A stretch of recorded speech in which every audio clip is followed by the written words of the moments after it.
You're watching the Wellness Hour Live. I'm Randy Alvarez. We are here with America's favorite dermatologist, probably the most famous dermatologist around right now. She's hot, Dr. Tess Mauricio.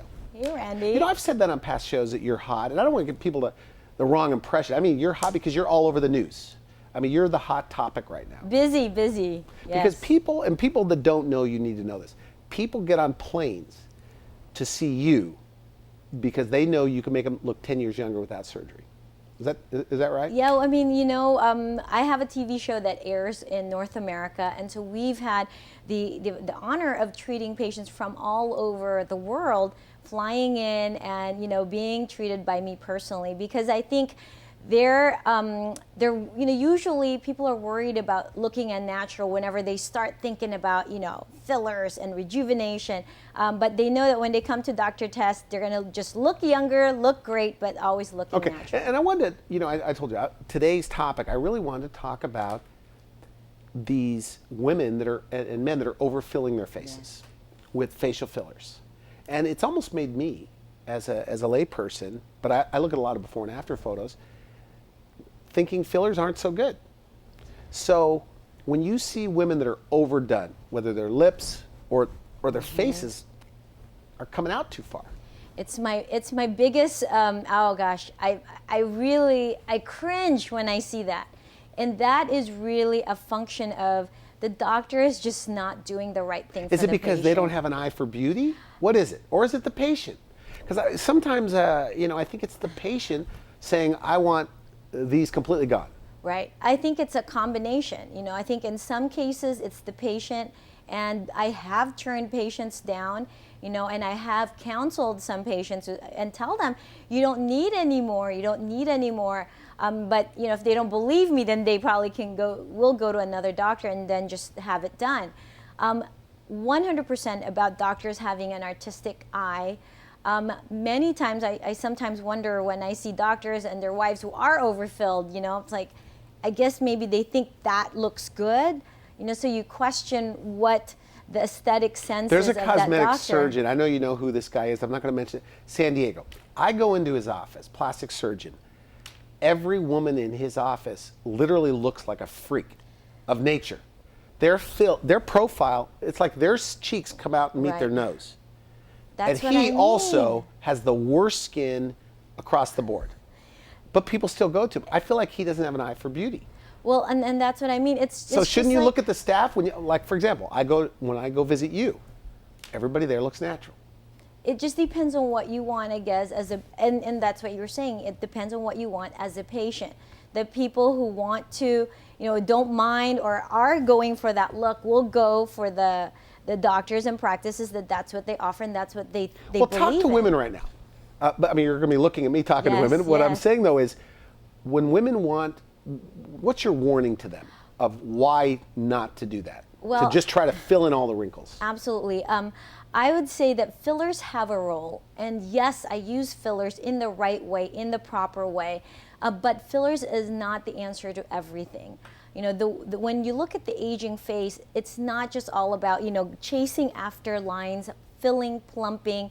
It's really looking at a person's face and figuring out, you know, what happened as they've aged. And so a lot of it is addressing the skin. A lot of it is addressing and revolumizing in a natural way, and there's definitely ways to do that now with platelet-rich plasma, with some of the radiofrequency laser treatments that we have. And then fillers, always, I tell my patients, it's better to do less than more. We can always add more, but my mantra is, you know, we never want to overfill. And those people that you see who are overfilled are not my patients, because I'm so against it. You know, I was at you know, with my 12-year-old, and I was at an amusement park, and there was a woman that was overfilled, and the profile, because it was built up in her mouth, it made her look like an ape, almost, because the ape's mouths come out. This is what I mean about chasing lines with fillers. If you look at vertical lines on the upper lip, you know, part of it is volume loss. So if you put a tiny amount of fillers, and this requires a lot of skill and a lot of artistic sense to just know when enough is enough. Okay. But there are lines that, because the lines are so deep, will not go away if you're just using fillers. Now, If we added on other techniques like resurfacing, like plasma, to rebuild the skin, resurface the wrinkles, and add a little bit of fillers underneath, you actually will not change a person's profile width and depth and, and kind of thickness, but the lines are just not going to be Okay, so I understand this correctly, how the technology, the way I understand it to work. Okay, so whether you're heating it with whatever, right, that the body naturally has to heal itself. So by healing itself, somewhat of a burn, Yes. it is laying down new That's collagen, exactly skin, it. etc. So it automatically fills in maybe those smoker lines. Right. It fills in lines that you really should not fill because you're going to look like an ape, and nobody It's wants true. to look like an ape. It's a 100% a mistake. But why is it women don't get it? When you look at, the Golden Globes were just on. None of the actresses had big lips, phony lips. When you look at magazines, none of them have beauty is never those big phony lips. So why are women doing it? Women are. And by the way, to the women, I have to say Yes. this. Behind your back, let me tell you what we say. You go to a party and you're the big lip girl, the whole place is talking about you. Look at that poor. And now I feel sorry for them. Oh, absolutely. I don't make fun of them. I feel like they're it psychologically messed and up. it destroys their beauty. It's distracting. People actually. Do you see it too? Oh, 100%. And so, not just the lips. Why are they doing it? I think it's because they want You the must lines know. to be gone. They want the lines to be gone. And someone told them if we put the fillers, the lines will be gone. The lines But the may doctor be gone. then is letting them make a mistake. I think so, because the doctor should know not to put that much fillers there because you're going to make the upper lip thicker than the natural lip. So I think their problem is they want the lines to be gone. They don't like it. So then if somebody says who they deem is an expert, well, if we add fillers there, the lines will be gone. And maybe the lines are gone, but they didn't tell you you're going to look like an ape. But that's why Or a fish or something like that. Or, or just like you said, like a freak sometimes. So it's really important for each patient to be evaluated as an individual. There are some upper lip lines that will go away with a little bit of fillers. You will not have thick lips. Now, there are patients that the lines, for some reason, when you put fillers in there, will develop thick lips. So you need to do other things. Okay. The other thing is I lecture on positive influence because I media coach doctors for TV. And one of the things that when you see somebody that's been overfilled, the other part, the nonverbal stuff, is they almost get a bit of paralysis or a frozen mouth or a frozen lower face because of all the fillers. Because it's heavy. Is that right? It acts like a weight. And So the area is not as flexible the way normal skin is. Because I'll see actresses too, some of the older actresses, and they have a paralyzed lower face. And I'm going, is that a facelift? Is that just from overfilling? Well, it's a combination of overfilling and also over Botox. Because if you use just the right amount of Botox for the upper lip and here, you do minimize the formation and reformation of those vertical lines. And then also there are some women that their profile, their lips turn down as they age. Yeah. And so if you add just a tiny bit of Botox in the right place, you actually can make the lips go back to the neutral position. Okay. But if you overdo it, then you really cannot talk. You can't drink out of a straw. But I see these. Do you see these people that are out Yes. there? I brought up the part that I lecture on positive influence because of this. That sometimes you're talking to somebody and there's something about them that's odd. You can't put your finger on it, and that's why I think that these women have to be careful. That they may think those wrinkles are gone, but now they have a somewhat of a paralyzed lower face. Right, and it's going to make them look odd or sick or something. Exactly. It's not beauty. And At all. And It's like not you beauty. said, if you talk to someone who like some of the actresses now that are looking so great, they look young, they look great, they look natural. People in the in the magazines, is that there is so much finesse in rejuvenation with fillers, with Botox that I can't even tell you how much do you need, how much does someone else need. So there's so much of the art. There's so much finesse. So the that doctor you goes go that. to really has to have good judgment. Absolutely. Obviously. They have to have good judgment. They have to have good aesthetic sense, because. But the take-home message I think is instead of being scared, make sure you find someone who you like. And like you said, go and look at the doctor, go and look at their staff, you know. And Nobody looks done at your office. because But I haven't been in a while. That. I haven't been in a while. It's still the same. They probably look better because they've had the time machine, but it's really, that is what the doctor stands for. That is their philosophy. If you want to look natural, go to a doctor who looks natural. That's what they believe. But not everybody's doing it the same. I think that's what the public needs to know. Oh. And I'm trying not to endorse you, but I know you. And I'm glad when I see you that you don't look odd. Oh. But because I do worry. I knew you were coming, and I'm going, I wonder if she's pushing it too far. Right. No. And I know your husband wants to look, as young as possible. Why not? He looks absolutely normal. You guys don't look frozen. I say, why not look as young as possible?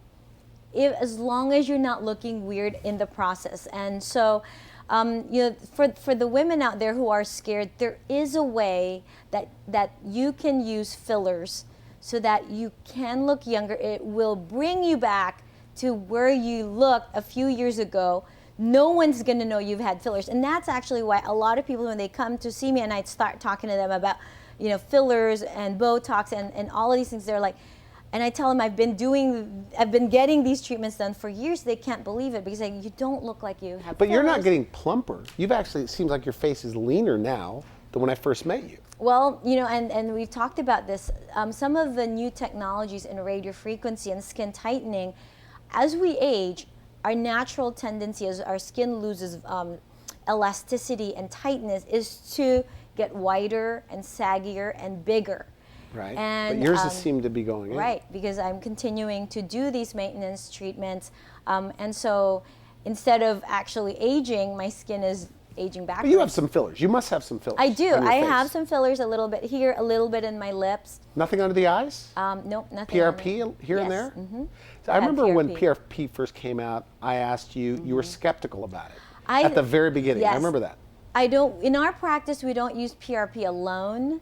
We don't sell it as a filler. That's because platelet-rich plasma we're talking about. Platelet-rich plasma, I think when it first entered the market, it was marketed the wrong way because they were marketing it as a substitute for our hyaluronic acid fillers like Juvederm and Restylane, and so it failed miserably there. But how we use it with the time machine, it works wonderfully, but we need to do it in combination with the other things. It seems that people heal faster. 100%. I know my hair transplant guy in San Diego, they used to think he was a nut because he was injecting PRP. Mm-hmm. Now it's becoming the gold standard when you do a hair transplant. They're putting PRP for healing. It's interesting. Platelet-rich plasma has been used for vet medicine, for horses and dogs that were injured as a way to heal and decrease inflammation, increase collagen production. But, so we're kind of behind in as far as humans. Okay. But we are out of time as well. But when you're around, I'm trying to get the truth here. When you're around your other dermatologist friends, you hang out with any dermatologists, by the way, or when you go to meetings? Conferences, yes. Do you differ in philosophies? Do you have to bite your tongue sometimes? Do you hear a lot of old school mentality? Absolutely. I mean, a lot of the dermatologists, I think, first they see me and they're like, you look great. And I think that is the biggest, testimony and testimonial of the kind of work that I do and the kind of work that I believe in. But you also eat well. You don't drink alcohol. Definitely makes a difference. But you do have a lot of stress in your life. Yes, I have 5 clinics. I have kids. I have my family, and I have my TV shows. And so everyone has stress, and there's definitely that intrinsic. But the dermatologist, philosophically, how, not just targeting dermatologists, but do you ever feel like they don't get it when you're around some of your colleagues? Yes, I mean. Like they don't get how to make people look younger? I think that the reason why a lot of the industry and then the companies that create new technologies approach me is that they don't have that frustration with me. I can see it, I can visualize what's going to happen, what's going to be hot and revolutionary as far as new technology. And I think it takes a certain kind of person to be able to do that. And fortunately for my patients, for me personally, we do have the latest technology because of that. I do believe that technology is only getting better and better, and that it's going to we're able to really stop the signs of aging. I always say you shouldn't go to a nutritionist or a weight loss doctor that's fat. You shouldn't hire a personal trainer that's fat. I don't think you should go to a dermatologist that doesn't have fantastic skin. 100%. Do you believe that? yes, when I lecture to other dermatologists and, practitioners, I tell them, you must believe what you tell other people. You must treat yourself. You must experience it. Are there some haggard dermatologists? A lot. Really? And so that's the only way you can really get a sense, and that's the only way you can master your craft. And so that's part, my staff knows whenever there's a new machine, I will try it on myself first. Then that's the way. I thought you tried it on your husband first. Well, first. it's usually simultaneous. But I would try it myself, and then I can figure out, where does this fit? Where does this fit in the whole anti-aging kind of armamentarium that we have now? I mean, you and Perricone, the other famous dermatologist, are the only two that are also talking about nutrition as well, because that's a part of this, and we haven't talked about it. It's a big topic. But the nutrition part of it huge. For great skin. It's huge, And supplements. We know as dermatologists that what happens on the inside will show on the outside. And so if our body is in an inflammatory mode because we're eating so much sugar, we're eating so much salt, if you have so much stress in your life, that will increase your aging. That will increase the breakdown of collagen. So I so believe in that. And I talk to my patients about that. Very important, because all of the things that we're doing in my clinic, a lot of it is encouraging your own body to create collagen. So look for a doctor that walks their talk. And and this is the take home, don't overfill your face. Don't overfill your face. You don't have to look unnatural to look young. You don't have to look unnatural to look younger. You can look younger and look natural. What about if you're just born with thin lips?